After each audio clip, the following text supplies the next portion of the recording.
Hey up everybody, I think it's about 7 months, 25 days, can't quite, maybe 8 months.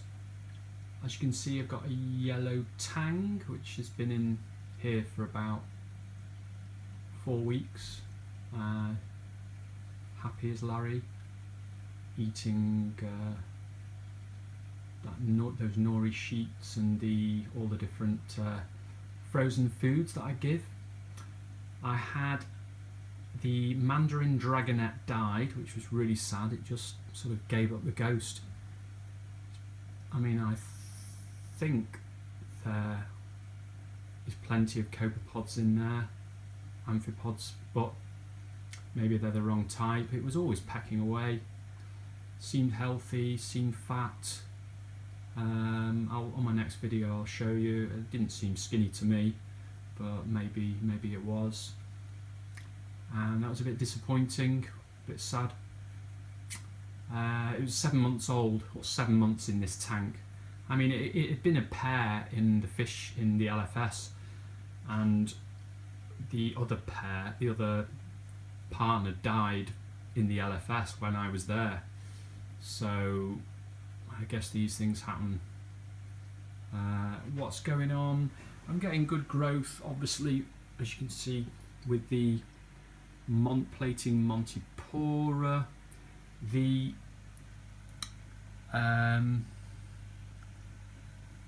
Seriatopora, no, not Seriatopora, isn't it? Hystrix. That's growing quite well. Polyp extension isn't that great. The cat's paw is growing well, actually. You can see some nice growing tips there, can't you? And I've got a lovely acquisition here. This guy was starving, so I said, right, I'm having him, and I'll fatten him up. So he's been in my tank about 2 weeks and he's putting on weight. That's a chalk goby, great personality, keeps the sand bed really clean. The Bangai Cardinal is bossy. Boss is the tang about. Got the yellow clown goby, which always seems to have ick, really. The tang had a couple of spots on it a few weeks ago, literally 2 spots, and on the is it called the caudal fin or the back fin anyway? Don't know what it's called. And that was it. That's. But the yellow clown goby has always been a bit spotty here and there. So I don't know whether it's ick or not, but probably is. What else? I've got green hair algae. Can't seem to shake it. My zoas are not good, but I had an ICP test done, and I found my iodine was through the roof, because I was testing for iodine, but I didn't test for the iodate. Well, I did when I first got the test kit, and it was always 0, so I gave up testing for that iodate, and then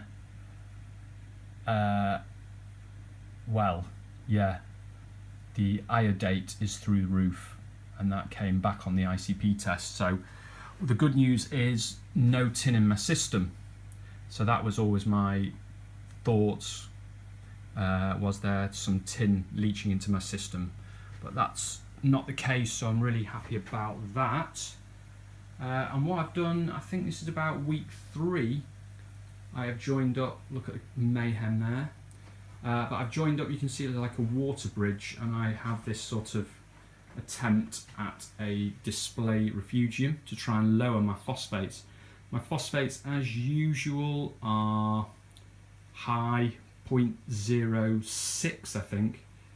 I have had them down to 0.03 with this sort of new setup, but yeah, it's not getting rid of the phosphates really well.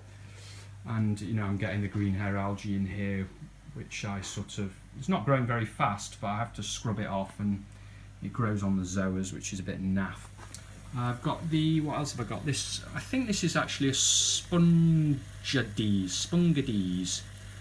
Montipora spongides. It's really nice, and that's growing really nicely. Although I wonder whether there's a bit of STN there.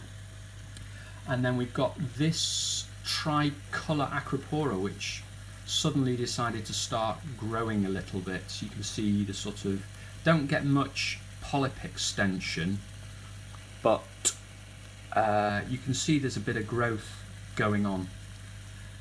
What else? I scrubbed, this is interesting, I scrubbed the bubble algae off that, and I could then smell rotten eggs. I wonder whether there was anaerobic stuff going on behind the bubble algae, because it absolutely stank. Not for long, but it was interesting that. What else? Yes, some zoas are okay. It's the usual story. Some are okay, but they are, they're not prolific in their growth. Oh, this guy seems to have carried on living, quite surprisingly. I think it's some sort of staghorn, is it? And it's doing okay. It's not brilliant, but it's got a nice colour to it, a really nice colour. And this guy, digitata, I keep chopping bits off because, yeah, growing too much. There's my Stylophora, which is really, really nice, actually, really nice.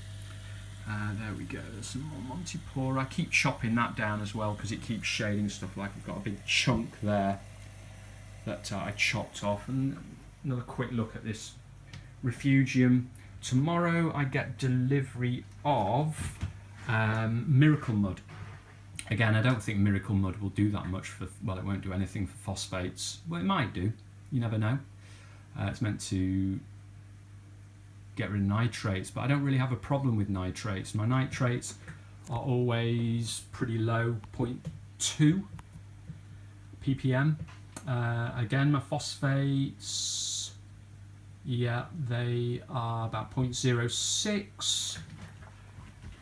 Then you've got DKH, I try and stick it around 8. And calcium's pretty low actually. But I've really bumped it up in the last few days trying to get it up. I mean, it came back, my Saliferts were testing, giving me about 420, and then the ICP came back and said 365. I thought, oh, right, okay, Saliferts seems to be, I don't know. Anyway, so I'm bumping the calcium up to about 500 with the Saliferts, and that will hopefully mean at least it's in range. Maybe that's why the zoas are suffering a little bit too, along with the iodine. Can't do a water change yet because I've got some salt issues, but I won't go into that just yet. And also tomorrow I get delivery of a JCOD SW15, which is like a monster. But I've decided I want to get more flow in here. I need a storm a day to just shake off all the naff stuff on the rocks, stop that build-up of rubbish, and then also, yeah, just need to get those phosphates down. I'm not using Phosguard anymore. I've given up on that Phosguard. It just, yeah, it's just I can't be doing with it. I just putting it in all the time, and it's not really got me anywhere. So hopefully the Refugium might keep it at about 0.06, and then we'll see. Maybe I'll bring the Phosguard back on. There's me Tang. He was quite skinny when I got him, but I think he's looking okay. Don't know what people think, whether they think he's not looking well, but he's happy. He gets bossed around by the Bangai. There's the... But yeah, they're all pretty happy really. Yeah, he's happy. He loves it. And oh yeah, the yellow clown goby sort of loves going in between these Montipora, plating Montipora. Anyway, that's it for now, guys. I'll hopefully see you soon. Bye.